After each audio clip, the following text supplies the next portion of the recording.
The first thing Evan Calder felt was heat so sharp it stole the breath from his lungs.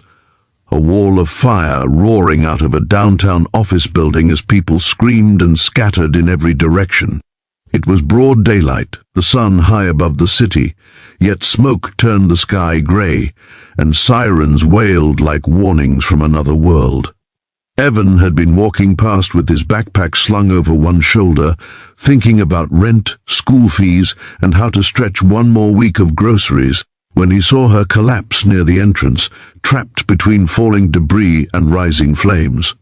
In that instant, without knowing who she was or why fate had placed her there, Evan ran straight into the fire. Before the story continues, if you believe that kindness deserves second chances and that good deeds can come back in unexpected ways, please like this video, share it with someone who needs hope, comment your thoughts, and subscribe to the channel Kindness Touch. Your support helps stories like this reach more hearts. Evan Calder was not a hero by choice or by title.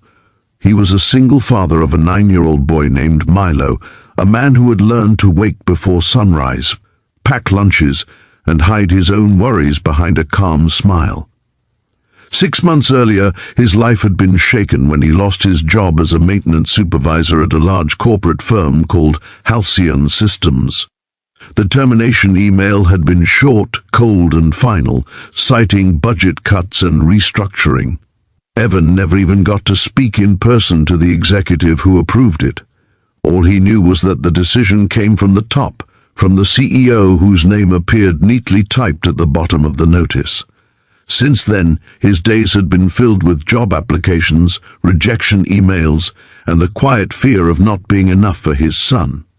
That morning, Evan had gone downtown for another interview that ended politely but without promise. He was heading back toward the bus stop, replaying every answer he had given, wondering what he could have. Said differently, when the explosion happened, a sharp crack echoed through the street, followed by flames bursting from the lower floor of an office building. People froze, then chaos erupted.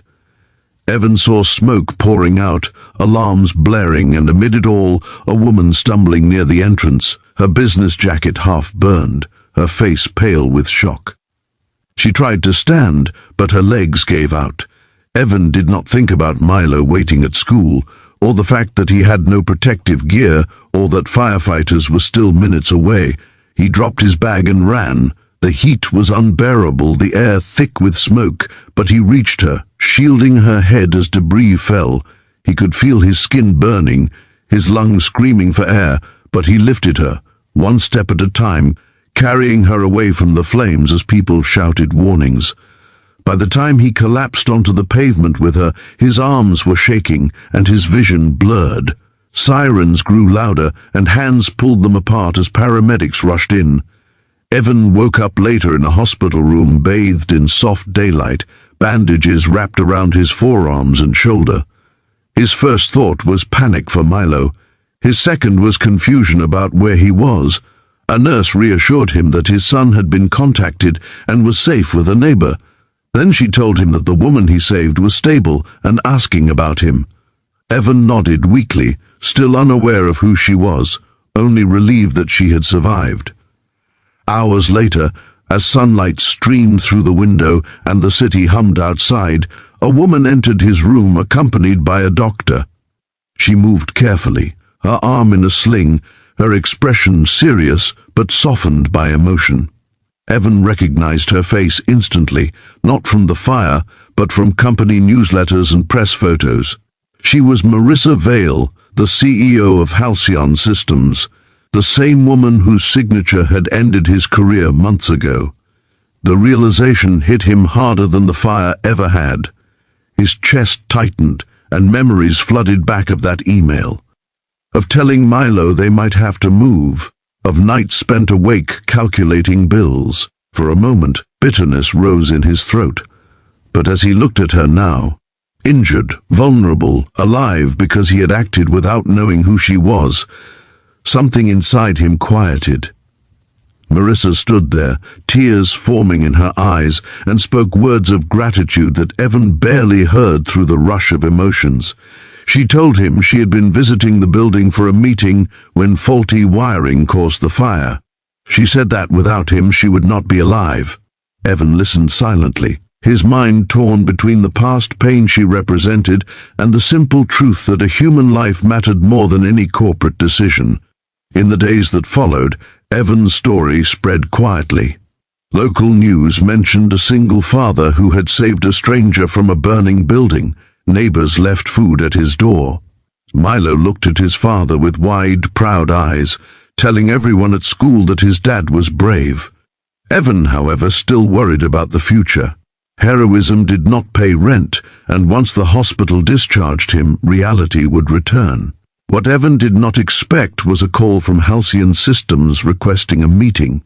Walking into the glass building again felt surreal, sunlight reflecting off polished floors, memories echoing in every hallway. Marissa Vale met him personally this time, not as a distant executive but as someone who owed her life to him. She explained that his termination had been part of a rushed restructuring, one she now saw had overlooked the human cost. She admitted fault, something Evan had never imagined hearing. Marissa offered Evan more than his old job. She offered him a new role, one with flexibility to care for his son, better pay, and a chance to help shape company policies so families would not be treated as numbers again. Evan listened carefully, his heart pounding. This was not just about employment, it was about dignity, about being seen. Evan accepted, not because of revenge or validation, but because he wanted stability for Milo, and because he believed people could learn and change. His return to work was quiet, respectful, and deeply meaningful. Colleagues who had known him before welcomed him back with admiration, not pity. The office felt different now, more human, more aware. Life did not become perfect overnight. Evan still carried scars on his arms and in his memories. There were days when fear returned, when he worried about how quickly everything could fall apart again. But there were also mornings filled with sunlight, Milo laughing at the breakfast table, and evenings where Evan felt a sense of peace he had not known in a long time. Months later, Halcyon Systems launched a new initiative supporting single parents and workers facing hardship. Marissa publicly credited a moment of personal awakening for the change, though she never shared all the details.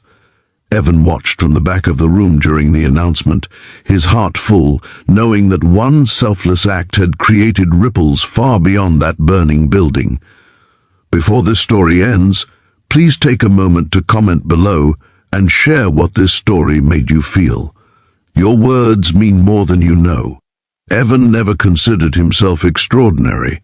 He was simply a father who ran toward danger because someone needed help. Yet that choice rewrote his future and reminded everyone involved that kindness, given freely, has the power to transform lives in ways no one can predict. If this story touched your heart, inspired you, or made you believe a little more in second chances, please like this video, share it, and subscribe to Kindness Touch. Your engagement helps keep stories of hope and humanity alive, and together we can remind the world that even in the brightest daylight, compassion can shine brighter than fire.